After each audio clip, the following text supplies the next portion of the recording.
비트코인이 지정학이거든요. 네. 전 세계에서 아마 이런 주장은 몇 명 안 할 것 같은데 저는 계속 그 주장을 해왔는데 네. 비트코인은 지정학이에요. 그래서 비트코인의 장점도 지정학이고 비트코인의 어려움도 지정학이에요. 아, 그쵸. 네. 제가 리플에 대해서 다시 보겠다는 이야기를 작년 말에 했는데 네. 결국 리플이 소송도 부분적으로 이겼잖아요. 그죠? 네네, 그쵸. 그 순서가 바뀌지 않았다라는 거. 네. 네.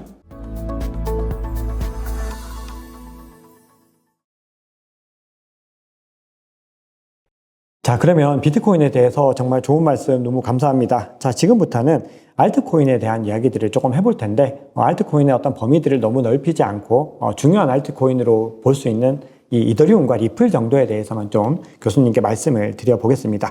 자, 지난번에 출연하셨을 때, 교수님께서는 이제 비트코인 맥시멀리스트가 아니라 멀티체이너라고 말씀을 주셨습니다.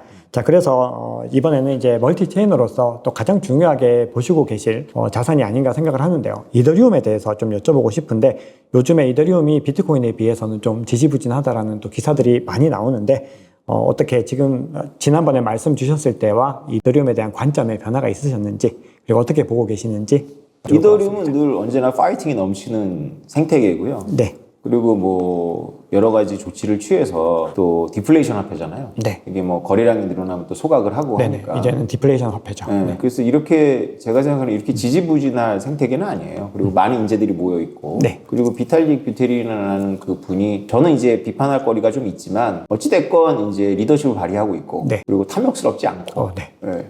좋은 게 많아요. 그럼 앞으로 이더리움은 비트코인처럼 걱정하지 않으셔도 된다. 이런 의미로 볼 수 있을까요? 그렇죠. 뭐 굉장히 그러니까 옛날처럼 이더리움이 뭐 인생 역전을 시켜주고 이런 거를 기대하지 마시고 비트코인보다는 좀 가볍게 움직이니까 네. 비트코인보다는 상승장에서 더 재미는 있어요. 아, 그렇죠. 근데 이제 하락장에서는 비트코인보다 더 괴롭죠. 그런데 이제 알트코인 같이 이렇게 우리가 뭐 진짜 뭐 내가 더 이상 살아야 될 존재인가 이런 고민을 하게 하진 않아요. 이더리움이. 네, 맞습니다. 이더리움은 이제는 그냥 일반적인 알트코인과는 좀 분류가 되는. 네. 이더리움을 알트라고 부르는 것 자체가 좀 부담스럽죠. 그렇죠. 사실은 이제는 알트코인으로 보기에는 너무 분류를 비트 외 알트 이렇게 했는데 사실 이더리움은 거기에 같이 끼기에는 시가총액이 좀 너무 많이 커졌기 때문에 좀 확실히 확연하게 차이가 있는 것 같습니다. 근데 이더리움에 대해서 지금 굉장히 호재들이 나오고 있어요. 많이 보면 지금 선물 ETF가 이제 아마 10월 초순에 이제 신청 결과가 나오게 되고, 그리고 캐시우드 같은 경우는 이 최초로 이더리움 현물 ETF까지 신청을 했는데, 요게 이제 어떤 승인 여부에 대한 부분들은 뭐 많은 분들이 또 시간이 지나면 승인이 될 것이다 또 이렇게 기대를 하시는데, 요 결과에 대한 거랑 그리고 ETF의 승인이 앞으로 알트코인의 전반적인 어떤 부분에서 어떤 영향을 미칠지 교수님의 의견이 궁금합니다.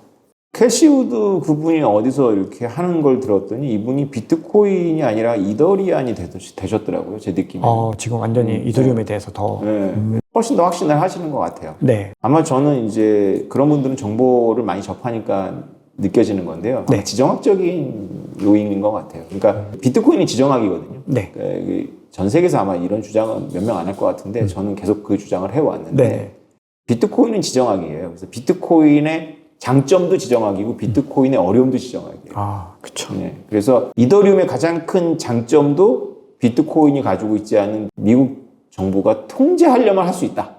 이 얘기 들으면 이더리안들은 활짝 뛰는데 새겨 들으시길 바랍니다. 그러니까 미국을 그냥 없어질 하나의 나라로 생각하신다면 비트코인 맥시멀리스트처럼 고집을 피워도 되는데요. 네. 지미송 본인도 아마 안 믿을걸요? 미국은 아무것도 아니야. 이렇게는 생각 못 할 거예요, 그분도. 아, 그럼요. 그거는 말이 안 되는데. 만약에 미국이 뭔가 이 질서를 주도하는 거라면 네. 미국이 파트너로 삼기 좋은 건 같은 성격이랑 비트코인보다 이더리움이거든요. 아, 그쵸. 네. 여러 포인트들이 있어요. 네. 그것도 그 공부는 좀 많이 해야 되는데 그런 느낌이 좀 들었어요. 그러니까 제 주관인데 네. 그 캐시우드 저분이 저렇게까지 이더리 아니었어? 이런 느낌이 들 정도로 역시 얼마 있다가 ETF 뭐 이렇게 네네. 현물까지 최초로 그렇게 아직 선물도 승인이 안 된 상황에서 현물까지 동시에 신청을 해버리는. 아무튼 재밌습니다. 저는 재밌게 보고 있습니다. 네. 저도 이더리움 그 캐시우드 관련해서는 기사들을 좀 많이 찾아보려고 하는데 요거는 한번 저도 한번 더 찾아봐야 될 것 같습니다. 이게 어떤 식으로 또 발언을 하고 계시는지 좀 궁금하고, 그래서 결국은 이제 이더리움의 미래에 대해서는 굉장히 좀 밝다, 뭐 이렇게 정리를 하겠습니다. 네. 자, 그러면 지금부터는 이더리움에 대해서 이제 한 가지만 더 개념을 잡고 가야 될 것 같은데, 교수님께 어떤 알트코인을 주목을 해야 되냐 여쭤보는 질문들이 좀 많이 있잖아요. 네. 그럴 때마다 이제 교수님께서 두 가지를 좀 제시를 해주세요. 근데 이게 비탈릭 부테린이 현 시점에서 밀고 있는 개념이다, 이렇게 말씀을 해주셨는데, 그 두 가지가 소울바운드 토큰이랑 그리고 예측 시장에 대한 부분들을 말씀 주셨습니다.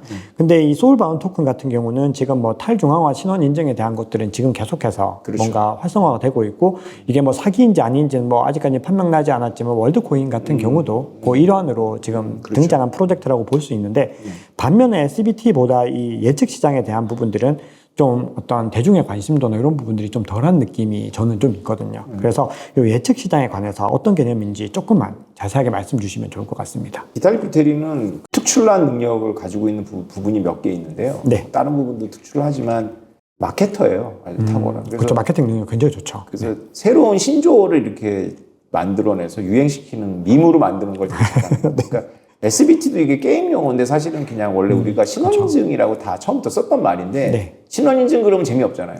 그렇죠. 그러면 소울바운드 막 소울이 들어가고 그러니까 굉장히 멋있습니다. 그리고 SBT로 줄이니까 또 뭔가 있어 보이잖아요. 네. 원래 이더리안들이 만드는 게 블록체인 기술주의라고 저는 그러는데 이더리안만이 아니라 뭐 에이다나 뭐 이런 친구들이 만드는 게 되게 뭐 있어 보이지만 파보면 별거 아니에요.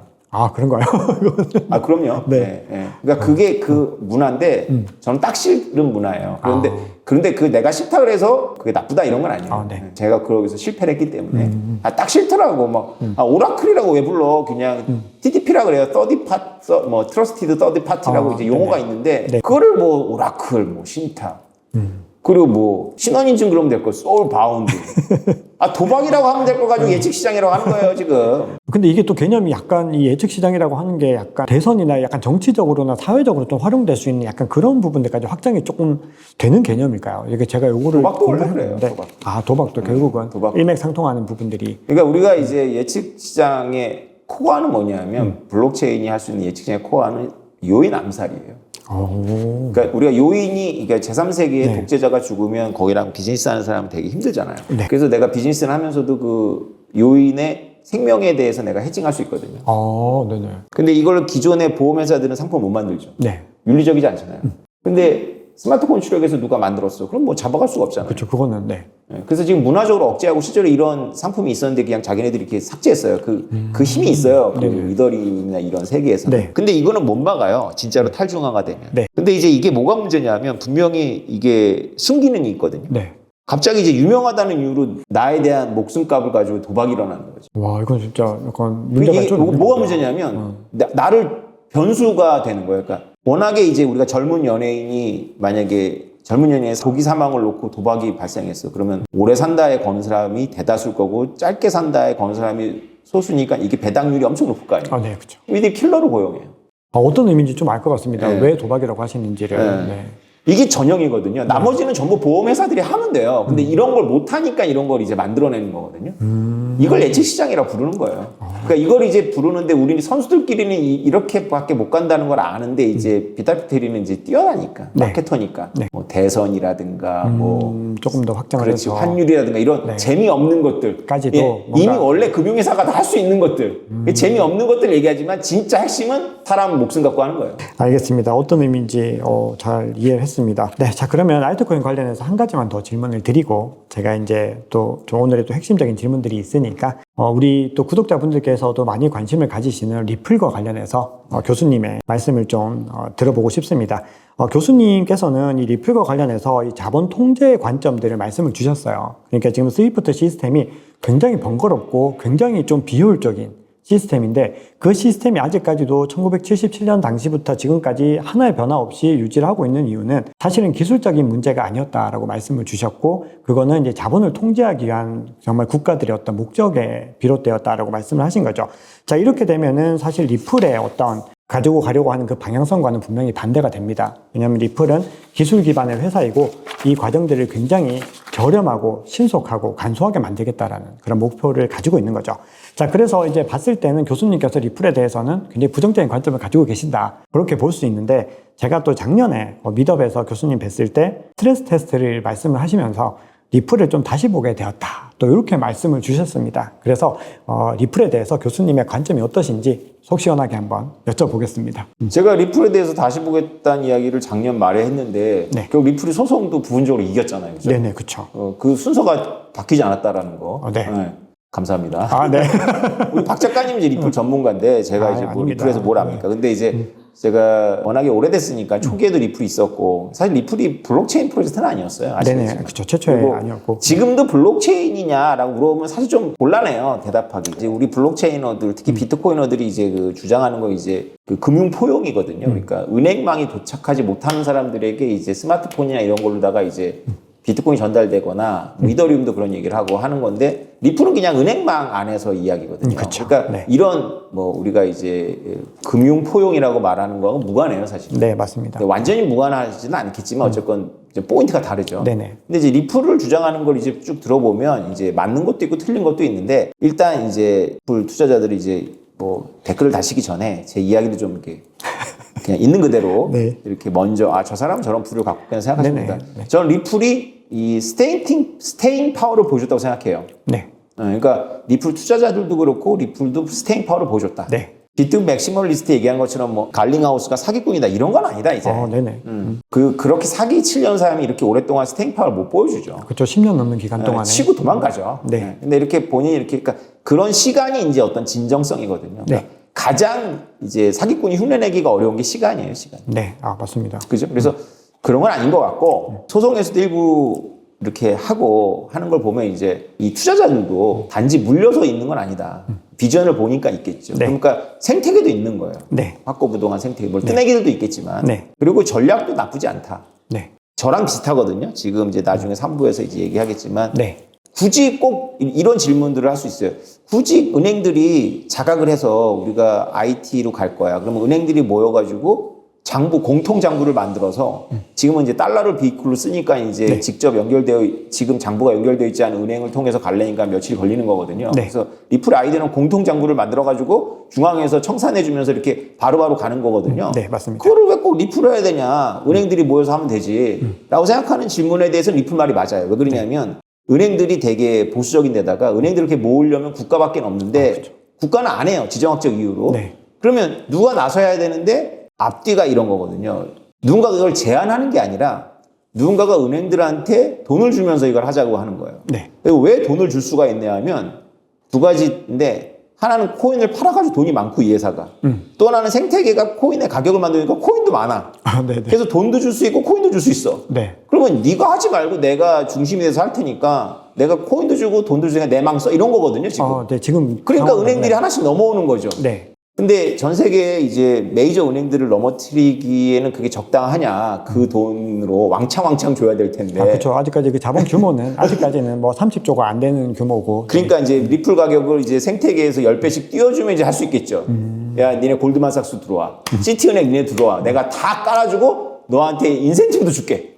이러면 이제 될 거예요. 네네. 근데 어쨌건 이제 그 밑바닥은 이렇게 되고 있으니까 이게 없어질 프로젝트는 아닌 거라고 저도 보고 있고 네. 리플 투자자들이 제일 못 보고 있는 게 뭐냐면 아까도 이제 이미 작가님께서 말씀하셨지만 은행이 불편한 것은 원래 그렇게 만든 거예요. 네. 그래서 은행만 불편한 게 아니라 신용카드, 은행 뭐 이런 걸 다 걸쳐서 이제 우리가 하나의 페이먼트 시스템이라고 보죠. 네네. 글로벌 페이먼트 시스템은 완전 누더기 덩어리입니다. 네, 실제로. 네, 네. 정말 막 누덕누덕 붙여. 표준도 없어요, 표준도. 네. 스위프트라는 게 무슨 뭐 유엔이 만든 게 아니에요. 은행들이 몇 개 모여가지고 만든 벨기에 본부고 뭐 이런 맞습니다. 거예요. 그러니까 도대체 이 관할이 누군지도 모르고 미국이 관할인 건지 같지도 않고 근데 미국이 또 여기서는 또 세계 경찰 역할을 하고 그렇죠. 가장 파워가 세고. 그러니까 미국이 뭐 긍정적인 거로는 잘 못해요. 근데 야 북한하고 거래하지 마 이런 세컨더리 보이콧으로 이렇게 부정적으로는 영향을 미쳐요. 네.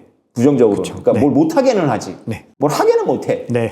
그러니까 막 다 누더기예요. 다 누더기니까 이게 뭐 신용카드에서도 골치 아파서 그렇게 신용카드 시스템 안에서도 먹이 사슬이 많은 거거든요. 다 먹여줘야 되니까. 그래서 이렇게 리플이 이제 하려는 건 딱 뭐냐면 우리가 그리스 신화에 나오는 고디우스의 띠잖아요. 그 매듭을 그냥 리플이라는 칼로 딱 자르면 된다 이렇게 생각하는데 그게 안 잘라진다니까요. 아, 그러네요. 그 복잡한 문제들을 그럼요. 그 말도 안 되게 복잡한 매듭들을 그 복잡한 게 다 먹이 사슬이에요 금융에. 그 그렇죠. 지정학도 맞아요, 있고. 자, 그러면 이제 리플에 대해서 교수님 관점을 좀 정리를 해보자면 어쨌든 지금 리플이 하려고 하는 의미나 어떤 그런 스탠스들은 충분히 어떤 수긍할 만한 부분들이 있고 그리고 계속해서 생존할 수 있는 어떤 프로젝트이긴 하지만 지금 이 스위프트를 기반으로 한 이 복잡한 정말 전 세계에 펼쳐진 말도 안 되게 복잡한 이 시스템의 어떤 고리를 끊어내기에는 아직까지는 검증이 덜 됐다. 이렇게 정리를 하면 될까요? 갑자기 미쳐가지고 미국하고 뭐 주요 국가들이 미쳐가지고 우리가 자본을 통제하지 말자. 은행들 통제를 우리가 하지 말자. 그러면 리플이나 또 대항하는 애들이 비슷하게 나와가지고 역할들을 할 수 쭉 있다. 모으겠죠. 네. 그때는 이제 더 큰 게 더 좋아요. 더 이미 쌓아놓은 게 많은 사람이 인프라가 더 많으니까. 빨리 갈 거예요. 그래서 만약에 리플 투자자들이 그때 이제 확 돌아가지고 지금 리플 가격의 10배를 만들어주면 리플사가 이제 시티은행한테 망 깔아주고 코인 주고 돈 주고 포섭하면 게임 끝나는 거죠.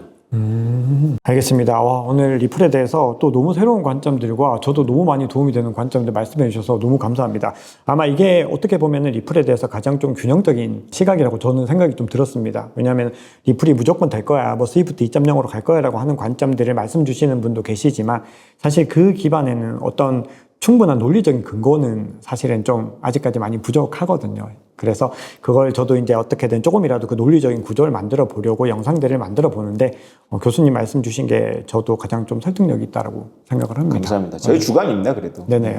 그래도 너무 좋았습니다.